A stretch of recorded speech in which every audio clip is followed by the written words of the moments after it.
Guess who stepped in dog crap this morning? Who the hell lets their dog crap in a children's playground? Panther people, what up? We're going to be talking about all the training camp battles, those that are basically won and the others that are still going on, and they are hot and heavy. Going on, you're watching Panthers Post with Phil Perkins. Thanks for joining. Let's get right to it. There are some serious position battles happening right now, primarily on the offensive side. Those that are kind of done already, at least if you want to read between the lines, is the quarterback position, the one that everyone had their eyes on. Now, before I get into all this, obviously, there has been no preseason games thus far. There was the one between the Jags and the Raiders, but nothing with the Panthers. There haven't been no joint practices with the Patriots as of yet up in Foxborough. So at this point, it's still, Panthers against Panthers. So we really don't know who's really going to step up with live bullets out there. But it appears at this point, with these practices, team on team, that Baker Mayfield, surprise, surprise, is really starting to distance himself between himself and Sam Darnold. And in a way, it looks like Matt Corral's also gaining some steam. Maybe not on the depth chart, but definitely in the locker room. More on that a little later. But just from reading from the beat reporters out there, the vloggers who are out there in Spartanburg, again, as I mentioned in the last episode, shout out to everyone who checked that one out. Over 3,000 views. Again, keeping that strong. I'm not there, clearly. It feels hot here in Southern Ontario, super duper humid here, like 95% humidity, but I'm not there. So the best I can recollect and pick from practice is from the vloggers out there, the beat reporters out there, the fans who are just out there watching. And so it seems like Baker Mayfield is just the sharper quarterback, the quicker quarterback, and then just when it comes to being that glue guy, that swagger guy, that X factor that Sam Darnold, unfortunately, just from his demeanor, just does not have. And again, this is a very non-toxic quarterback room. It seems like Sam and Baker and Matt and PJ all seem to be kind of buddy-buddy out there. They're working out together before training camp. All the photos you see that Panther Social wants you to see, everyone's all smiles, they're dapping it up. No one's mad at each other. No one's, throwing anybody under the bus or talking in code to the press. And so it seems like it's a pretty healthy quarterback room, which is a good thing. And it's also a good thing that there's competition. And with competition, diamond sharpens diamond. And Baker at this point is the diamond that is shining brightly, according to what I'm reading so far. He seems to have really good connections, obviously, with Rashad Higgins, his former teammate with the Browns. And there's been apparently some nice tosses. You're seeing nice tosses. More on that in like a couple seconds. But, from people who aren't in Spartanburg, the Panthers Social, if you want to take a tally on which quarterback they're highlighting the most, it's Baker Mayfield. Maybe because he's, the new hotness. Sam Darnold's old and busted. But when it comes to making plays between teammates, it's always Baker to Robbie, Baker to Higgins, Baker to DJ. At times it's Matt Corral throwing into the bucket a couple times. I think that was actually from Bill Voth. He showed that. Or was it Joe Persons? I don't know. But a lot of the highlights that they're showing from camp, those nice connections, is always including Baker tossing the pigskin. When it's someone picking off the ball, whether it's Dante Jackson, they make sure to show Sam Darnold. I don't know if they mean to do this. You kind of have to do it if you're going to be showing the whole play. But it's a split second. It's like, was that Baker? No, that was Sam who threw that pick to Dante. And obviously Baker has also been picked off by, I think, Frankie Louvu picked him off. Jeremy Chin, I think, may have picked him off as well in practice. And so, it's happened. But the amount of positive videos that the Panthers Social is sharing with Baker definitely outweighs, from someone on the outside, the positive plays are showing with Sam Darnold. And they're even showing love to Matt Corral as well. All the beat reporters are doing that by saying he's the first one on the field at all times. He got a profile piece. Baker's got a profile piece from Joe Person.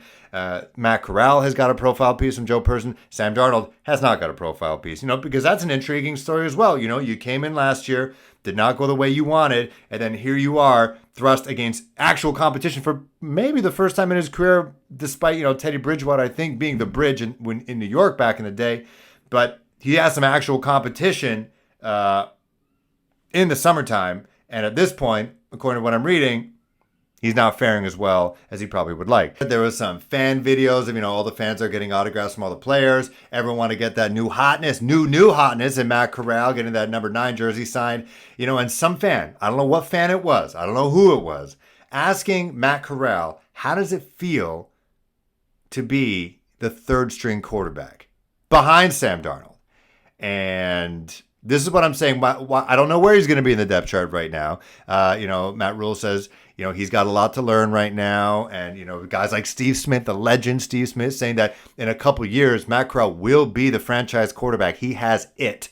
So, votes of confidence there. But it seems like Matt, and I said this before when they drafted him, that he is going to win the locker room. He is going to win the locker room. When he was drafted, you saw all those Ole Miss guys who don't even play for the Panthers, guys like DK Metcalf, that are shouting out their former quarterback with the Rebels.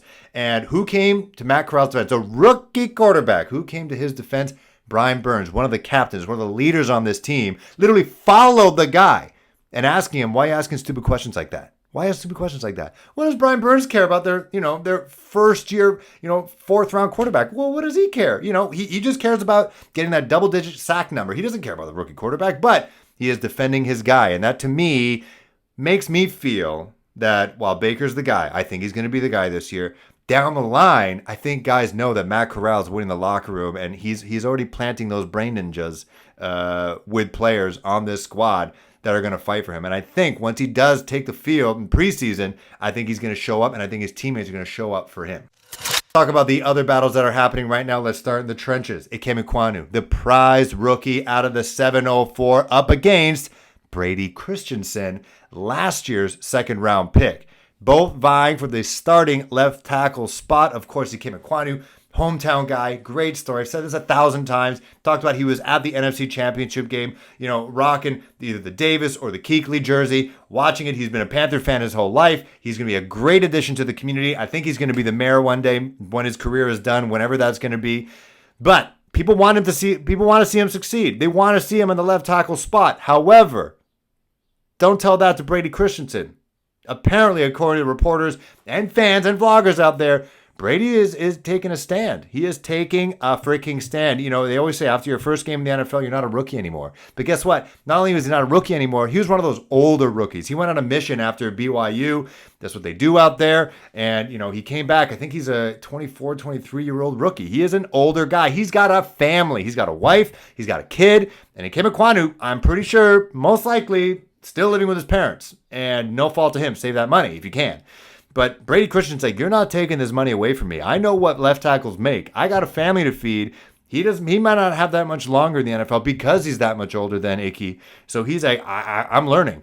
I played in the NFL 1 year. I've moved all over the place, but I'm going to take that left tackle spot. And what did we talk about before with the quarterbacks? Diamond sharpens diamond. So that's what's happening right now. And that's the kind of battle we want to see. So let's say Brady Christensen, wins out week 1 against the Browns. He's the left tackle for the Panthers. What does that mean for Icky? Just slide him into left guard. And that is automatically those two guys, Bradley Bozeman at center, and then you got Austin Corbett, and then you got Taylor Moton. That is an intense offensive line. That left side is like Christian McCaffrey's best friend. And then all of a sudden, it's not just the right side that has a strength. Now you got both sides. And with Bozeman right up the middle, he too is going to be a daddy at some point. His wife is pregnant.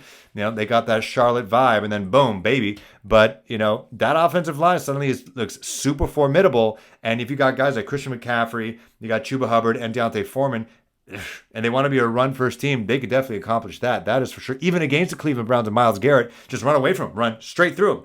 Straight through the middle, people. It can happen. So I think it's a good thing. It's not a bad thing that Icky is going to get some time. Matt Rule says he's got a lot to learn, which is code for, step up your game if you want to, supersede this second-year pro. And if he doesn't, silver lining, if it does work out that way, I'm not an offensive line coach, if they just slide him into guard, why not? Talk about the wide receiver position now. We already know DJ Moore is number 1 guy. And then after that, it's kind of a toss-up. You got Robbie Anderson, who's been there the longest, but then you got Rashad Higgins, who has that rapport with Baker Mayfield, who I think is going to be the starter week 1 against the Browns. And so it could be a DJ, Higgins, Robbie, Terrace Marshall. As we talked about it before, guys have been saying he's going to take that sophomore bump. I can see him bumping Robbie unless Robbie really does produce right off the gate. I can see Terrace being that third guy, so it would be DJ, Higgins, Marshall, Robbie. But then after that, it gets competitive because I do know Shi Smith, despite last year hampered with injuries and then the offseason, the legal stuff, he seems to be in the clear. But I liked him coming out of college. I liked him at the Senior Bowl. I know the staff with the Panthers like Shi Smith coming out of South Carolina in the Senior Bowl. Great route runner. I thought he would be a great possession receiver. Made really tough catches in the preseason, and then obviously injuries like with TMJ, kind of got in the way. So I feel that he should be a shoo-in to be that fourth receiver. However, CJ Saunders out of Ohio State, apparently, again, I'm not at the practice, but according to guys like the team reporter, Darren Gant, and then beat reporters, vloggers out there saying that this guy, CJ Saunders, is making a name for himself and gaining the trust of the quarterback. So that would be an interesting battle, in preseason, especially, after the first quarter or so where the first team guys go. Who really makes the most out of their time in the preseason, in those joint practices, who makes themselves the most valuable, not only on the offensive side, but also with special teams. So it's going to be real interesting between Shi Smith and CJ Saunders, who is going to be that next, maybe that fourth receiver for this squad to make an impact. Now, the offense obviously has a little bit more battles than the defense because that is out of the two sides of the ball, the side of the ball that is getting the most amount of work, most amount of new guys, and so everyone's kind of battling it out. For the defense, it seems pretty stable, which is a good thing. They spent 2020, every single draft pick was defense, so they kind of already got their guys in place, but there are still some battles out there, and obviously we have J.C. Horn, who is not practicing today on this Friday. Keeping him healthy. I do hope they understand that football is a collision sport. So I guess they're just trying to keep him healthy in the preseason as much as they can to be ready to go 100% on week 1 against the Cleveland Browns. I'm not liking the fact that he's not practicing as much because, again, you can take as much time as you want. When you get out there, you have to go full speed, and anything can happen. So it is what it is. They're controlling whatever they can control. But you're going to have JC on one side, Dante Jackson on the other. And then after that, who is going to come up in the depth chart? Obviously, I loved Keith Taylor, what he did last year in replacement of J.C. Horn. He made some big splash plays during preseason. But now everybody's talking about C.J. Henderson. Changed the number from 15 to 24. And all of a sudden, he is locking guys down, locking down DJ Moore, locking down Robbie Anderson. And players are going out there talking to the press saying, hey, CJ Henderson has been one of the bright spots in camp. Not just coaches, this is players saying that as well. So that is going to be a dope battle, especially, in the preseason, just to see who's going to step out, whether it's going to be someone like Keith Taylor, who also is a, very tall, long cornerback, fast cornerback, has NFL experience. And then you got, the highly drafted CJ Henderson, who's got something to prove and seems to be proving it. It's going to be very interesting to see how these two guys compete and then how, who ends up getting most snaps in week 1 against the Browns. That is one battle I'm really interested to see. Again, how valuable do you make yourself in special teams? Do they return kicks? I don't know. Are you a gunner in punt or kickoff? What are you going to do to make yourself invaluable, undroppable on this team? And I think the more intriguing storyline is C.J. Henderson because he's a top 10 pick. I remember him coming out of Florida, and the fact that they can finally maybe the Panthers could be 1 for 2 in redemption stories. They probably failed with Sam Darnold, but if they spent the capital on CJ, if he turns out to make that bet a good one, everyone's laughing, everyone's happy, and then all that is adding depth to Keith Taylor in the back, another formidable wide defensive back coming out of University of Washington's #DBU. So, and that's another battle that I'm super excited to see play out for the rest of training camp and during the preseason. Which battles you are most intrigued by. Do you think Baker is a shoo-in to be the starter for the Panthers? You think C.J. Henderson is going to get more snaps than Keith Taylor? You think Icky's going to end up superseding once they get to live bullets? He's going to supersede Brady Christensen? C.J. Saunders going to take Shi Smith's spot? What is going to go down with this team? Is there another battle that I didn't mention that you are very intrigued by? Let me know in the comments below. If you're new here and you like what you saw, like, subscribe, bell, buy merch, do all that stuff. Get it ready for week 1. Let's go. See you guys soon.